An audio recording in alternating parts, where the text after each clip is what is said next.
This is Breakin 2, Armbar, Boogaloo. That's the name of this class. And I'm Greg Wood. I'll be your host. I'm a painter sour black belt from Connecticut. I have a school there that I run, and Munib, my student, is going to help me out painting the piece. So thanks for being here and doing that, Munib. And today will be a movement class. I'm going to call it a movement class. If I call it a technique class, I have to make and defend truth claims about how realistic is this and what if scenarios. And I just want to free myself and you from that because I want you to creatively explore the movement that we're going to do. Okay? So first I'm going to talk about where I want to move to, and then I'll show you the movement, and then you guys will do it with a partner. Okay, so I'm going to start with Munib. Head your feet here is perfect. Where I'd like to move to, on my partner, who for our sake today is going to just do like prayer hands on his chest. Where I'd like to move to is, you can look away, is here. I'm in kind of a running man position. I'm on one hip. That gives some weight to this leg, which holds his head down without me having to extend my leg or put effort in. I just lean and I have good pressure on the head. Another advantage, but this position has advantages and disadvantages you guys may see. But one advantage, and my favorite advantage, is the ability that I have with no hands to scrape the arm, to get control of the arm, and that's without my hands, okay? So again, the position I'm gonna get into. I'll do it on the other side as well. I'm in this sort of running man position. Actually, this knee, like I said, I'm on one hip. This knee's across the face, and the one behind me is actually on the floor. So it's not on him, it's not on his body anywhere, it's on the floor. The floor is the lowest I can get, and I have the greatest opportunity to potentially scrape here using my leg. Okay, so that's where you want to land. You want to land in this airwalk. I think of the airwalk like shoe I used to have, or a running man position. Okay, and then I'll show you the movement we're going to do to get to that place, and then I'll have you guys practice it. Actually, move toward me a little bit. To get to that position, I'm going to start in side control.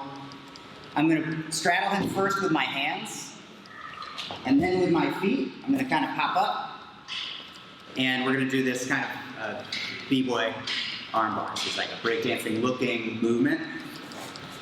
Here, and then I'm going to back step to my hand.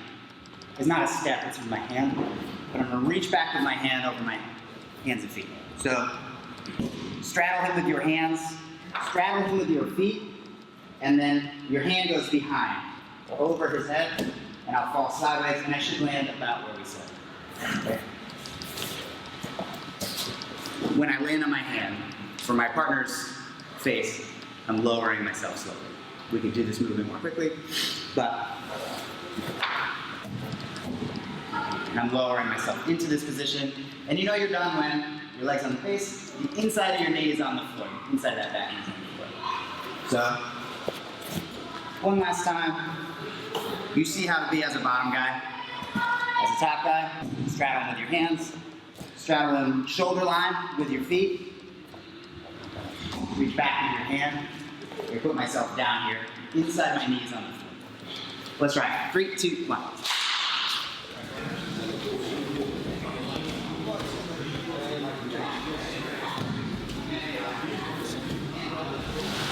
So now you guys have had a chance to do a few, and you see that it's like a simple looking movement, but there are a lot of things that you can fine tune to make it good or better.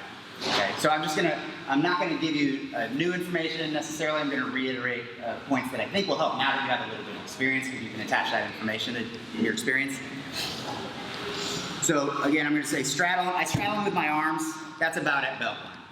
When I pop up to my feet, that's about at shoulder line. The new piece of information I want to give you now is the knee that I want to land beneath his elbow for the scraping. If I want that knee to land there, I have to put my foot, when I pop up to my feet, a shin's distance from his width. Some of you guys are very tall, and your foot would just be further from the person, and the opposite is true as well. So, when I pop up, You can see now that when I pop up with the expectation of doing it, that I'm about a shin's distance. That's just from doing a lot of I know about where to put my foot. Going back to my hand, I can lower myself. And now my knee is where I want it for scraping purposes. Also, your hand will hit the floor before either knee. Right? It's really tempting to do this, not know exactly where you are, put a knee down, one of the knees, and then do this, and then some of you guys will end up with your foot up under the shoulder. I'm seeing some of that. It's really common when this is a new movement.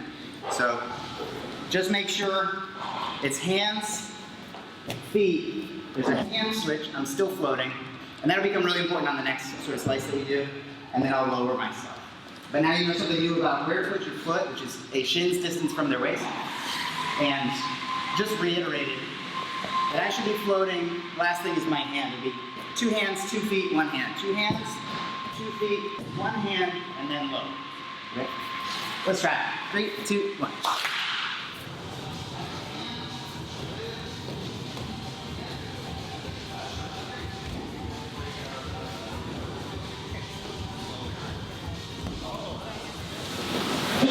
So we're like I said, we'll treat this like a movement class more than necessarily a technique class where we have to hold ourselves to all the what ifs that could happen.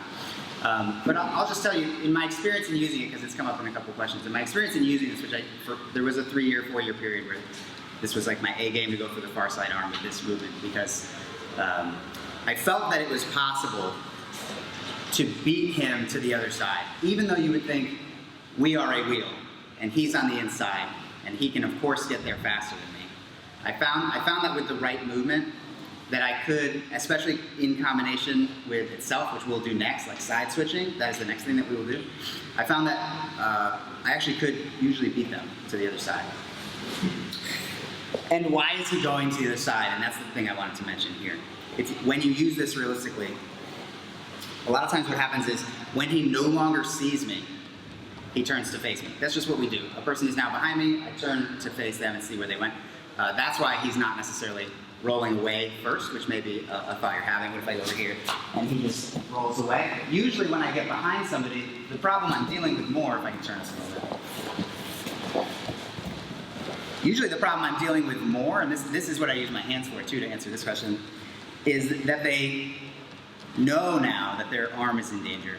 So they try to whip their elbow to the floor. They try to beat me back on this side. And when I've scraped, usually my hands are doing this, and so he can turn to face me, and I can push into him. I have a little bite with my heel, I have a pinch with my knees, but I have all the power of both my arms to push into him and to keep this arm up in the air. He may then change tactic, and we can talk about that. We can explore that a little bit. But in reality, when I've used this, that's kind of what I usually see. Usually, they're turning to face me because you're supposed to do that. We talked about it in Bjarne's class yesterday. When I switch sides, he usually is on his way to hide his arm by the time I get here, to face me so he's not giving me his back, to hide his arm again. And if I peel, usually, especially with no arm grip, they think they can still get the elbow back to the ground. And my experience is that that's what they try to do first, is he tries to turn into me and get that elbow back to the floor, and I'll use my hand or hands on the floor just to keep my hips tight. I bite with my heel, bite with my hips. And that keeps us here long enough to go into submission stuff. Okay. I want to now show you guys what I mean by side switching, or sort of combining this with itself. Because everybody's looking good. Some of you guys I fixed like foot placement, or I helped you find the best place on the floor. If you ever get into this position and you like where you land, just note where your foot is. The harder one is the one that's scraping. So this is what I did when I walked around and I was helping people. I said, just know where your foot is right there, so that the next time you can, aim for there, so you land where you want. That's how to get better at placement. In terms of side switching, if we're going to think in terms of him hiding his elbow or him turning to face me, then I might need to change course midstream. So I'm going to straddle with my arms. Yeah, he's facing me. I'm going to straddle with my arms, straddle with my legs, and I'm going to start to go, and he's going to change sides. He's going to realize that elbow's in trouble, and now I can actually go back to here. If he switches again, is this way I actually can go here. So I feel pretty good about being able to beat his elbow to the floor, especially if I'm only choosing sides, from here.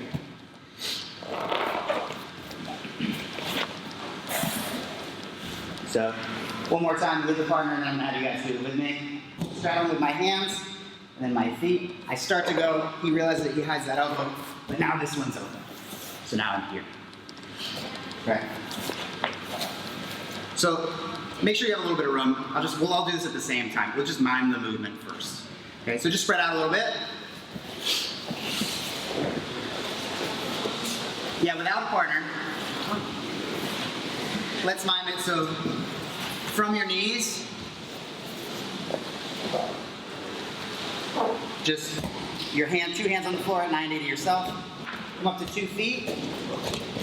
Now I'm gonna go right hand behind my right leg. But don't put your butt on the ground. So floating.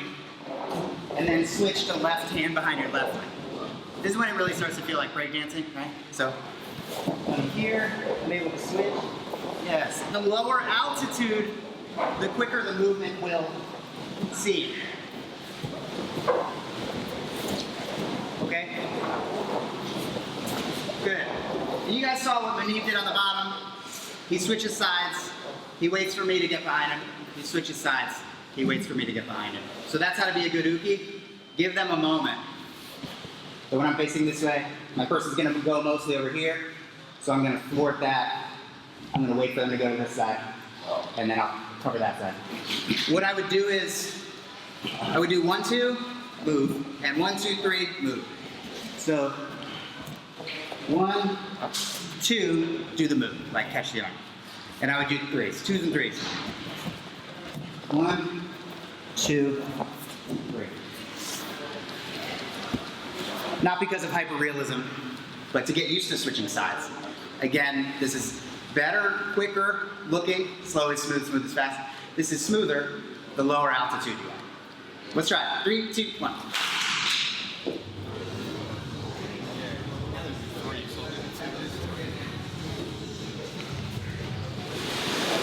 All right, you guys look great. And you see what I mean by, you see why I named the class what I did. This is kind of a breakdance feel for sure. It does feel like a lot of movement, but I'm telling you, it can be part of your game. You can explore it and play with it, right? Stuff does come up, but we're using movement. Movement, quickness is an attribute, can be an attribute, small guy, quick guy, whatever. So if you're a bigger guy, you might feel like, oh, maybe this isn't for me. But it is a smooth movement, and smooth can be quick. Also, just to follow up on the point I made before, if he's facing me here, and I go to switch sides, to my point about being the outside of the wheel, and who can get there first in terms of beating him to getting all the way on his side, you know, when does he really know which side I'm going to? You know, at what point during the move? So I put my hands down, he knows I have an idea. And I can, even if he knows this move, even if he knows that I do this move, when I put my hands down and I jump up to here, now that you know side switching, he really does not know still which side I'm going to go to. Nobody's going to necessarily whip onto this side because I can just go back to where I was. So actually, I don't have 180 degrees to go. I have less than 90. Less than 90, and I'm in a good position here, no matter which way he turns. So it starts to be the case, if you do start using this, that people are afraid to turn on either side, but you know you're supposed to turn on your side when you're inside not. So it's just short-circuiting. It's a short-circuiting time. Question? Is there a reason why you don't close put your camera on the body when you put yourself up instead of putting it on the sides? No. Altitude, maybe. Maybe altitude. I don't really want to get that high, so a good one for me. Frequently, if I have flattened him out, and then I feel him trying to push into me, and I know I'm going to lose, that's when I go. And I'm here now. I don't want to get too high, and I don't want to. Yeah, here's 2 reasons. I don't want to get too high. I can see what you're saying. Like maybe the pommel horse could be him and not the floor. But I'm a little higher now, so there's more time for him to see what I'm doing and just go back flat, which is essentially the defense to both of these, is just go flat. What's the other one? The other reason is I want him to move. I want him to move. Yeah, that would be stopping him from moving. And this is a movement that takes advantage of movement, of his movement. It's an invitation to move that I take advantage of. Okay. When you land, so now I'm gonna turn here. When you guys land, new movement. Either the elbow will be up and scrapable, or it will not be. You'll have lost and it'll be down. And if it's down and he turns to face me, and I'm in this position, but his elbow is safe, I start using this movement. Okay, it's like a 360 armbar, which sounds like a lot of degrees. But this is how we do it, and this is how it relates to what we've been doing. I'm going to take my leg that's on his face, because I already lost that battle. He's facing me now. I'm going to put it on his arm, and I'm going to baseball slide. If you guys have done my Skywalker pass, this is like not a different movement, not a very different movement. Hand on the floor, and I'm going to baseball slide against along him. This turns him onto this side, and I can go back to this movement here. Okay, so I've done the 360, but some of it was just smushing him, and then I just hop up to the position we're in. Okay, so this 360 armbar, he beats me, his elbows on the floor. I basically don't like using my hands to pick up elbows. If my knee can't scrape it, I'll go on something else. The something else here is, I center it on his torso. I center my leg on his torso, and then I slide across. This really invites him to turn and get up on this side. And then I'm just doing one of what we did, which is straddle him with my hands, straddle him with my feet, switch sides. I'm here, I lost the elbow. It's on the ground. Leg on partner, baseball slide, and I'm already getting up to do this. It works because it's unpredictable. It works because my invitation for him to move that way is very enticing. He just almost got caught, and this looks like, okay, I'll just go back to side mount, which you could also do, or a darce. I mean, there are things when you invite him to turn on his side that you definitely can do. But it's unexpected that you would then go back where you just were. It seems not to make sense. Why would he go over there just come over here? So perhaps that's why it works, but I have found that it works. Let's try this. Consider it again a movement drill, if not a move you'd use. His elbow's on the floor. I sort of rolling pin him with my leg, the baseball slide across. You guys see what I'm doing. I'm just doing that movement that we already did. Let's try it. 3, 2, 1.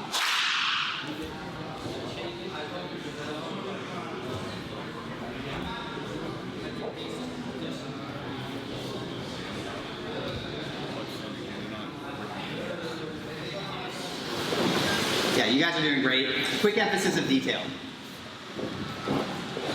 Sliding across him is to make him face away from me. And then on the what if, which is this is a great what if. I mean, won't he go for an underhook and try and take my back? I hope so. Because then he's going to be even more committed to getting up on the other side. So I was here, but he won. He got his other. Okay. Sliding. I'm not moving around him because he has no reason to get up. And if I spin back over here, I'm still losing because he's still facing that way. I'm only winning when he's facing the other way. So I'm trying to get behind him. So that means I want to get him to face that way. So don't take it easy on the slide. On the slide, like be heavy through your hip. You want to make him turn over. And then a quick update on the hands. Before I told you, straddle him with the hands and then straddle him with the feet. And you guys might notice that straddling with the hands right now is very difficult. It means more that you get up to the crouch. So from side control, straddle him with the hands, straddle him with the feet. After you just slid across, my hands on one side, that's okay. Just pop up to the feet so that I can switch. And again, I'll peel with my leg. So he's winning. I'm here. The new pieces are 2 things. Be heavy when you slide across. You need to get them to accept this invitation to face that way. And I do it with like weight, I'm sliding across. Good. And again, yeah, if he goes for an underhook, that's okay. That underhook is going to be dead meat. Like it's an arm that's up in the air in a second. So that's actually fine and good. And then I come behind. Okay? So heavy when you slide. Oh, and the hands. Don't worry about the hands. Just get to the squat when you're in this one. That's the more important piece. Okay, keep going. Same thing, just with those details. Let's do it. 3, 2, 1.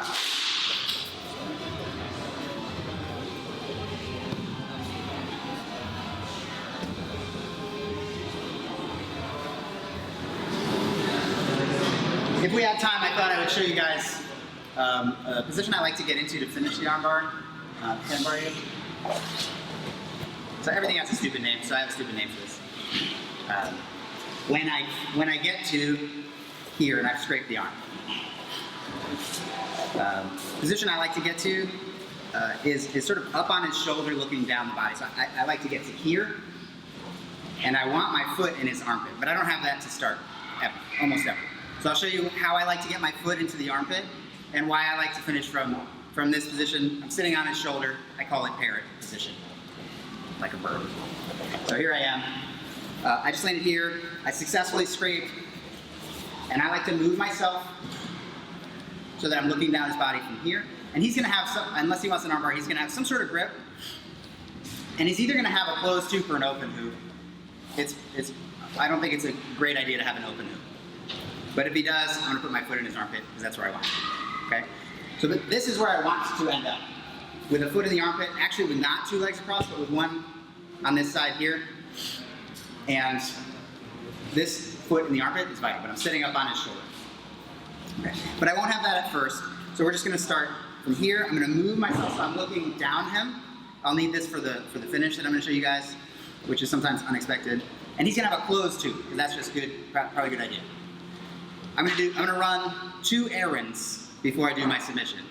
And the errands are, I'm gonna reach under my own leg, and hold his wrist. 1. So I only open the door long enough to run that one errand. Turn a little bit. From looking down his body, I lift once to grab his wrist, and a second time to go into the armpit. Why don't you run those errands at the same time? I don't know. This works better. This works better. I find that by the time I leave my leg up in the air this long, he starts grabbing it, and now there's like some leverage to be clearing his head, etc. So when if his hands are together, this is the attack I do, if his hands are together, there's other arm configurations, but any grip, I will go 2 errands. 1, and that's just getting the wrist and putting my foot right back where it was, because it's a split-second lift. 1, now 2. This already challenges the grip that he's got. This already adds pressure to the hand clasps that he has. Like, some pressure here is already uncomfortable. But also, I find that when I sit back for the armbar and he defends the armbar this way, that frequently this is available. A Kimura right here. And I don't have that leverage if I'm 90 degrees in. I don't have as much leverage if I'm here, but I do have that leverage if I am sitting up here looking down his body. Okay? So once again, I'm just going to show you this and give you some time to practice it. I scrape the arm. I have the south side hand, hip side hand is laced through, and now I have to run my errands. I'm sitting upside the body looking down. Errands. I lift my leg once quick, wrist. I'm just holding it and then clamping my leg on my hand. That keeps it down. 2, I go in the armpit. I'm not as deep in the armpit as I could be, but I'm already challenging the pass with the hands, and when I dig in, it really gets hard to hold on. And from here, I tell him armbar and frequently take Kimura. So this is a different angle of resistance for him than this, which is why it's a lot of times a surprise and the one that you catch. A little surprise. So, scraped. I weave the hip side hand. I go to parrot position up here. 2 errands. 1, 2. I try to dig this into the armpit, and I'll try and sit back for the armbar. That's what I'm selling. But this is usually the move that I'll finish. It's just kind of a bit of a trick to change angle and go for the Kimura. Everybody got it? Any questions? All right, let's have you do that for the rest of our time. 3, 2, 1.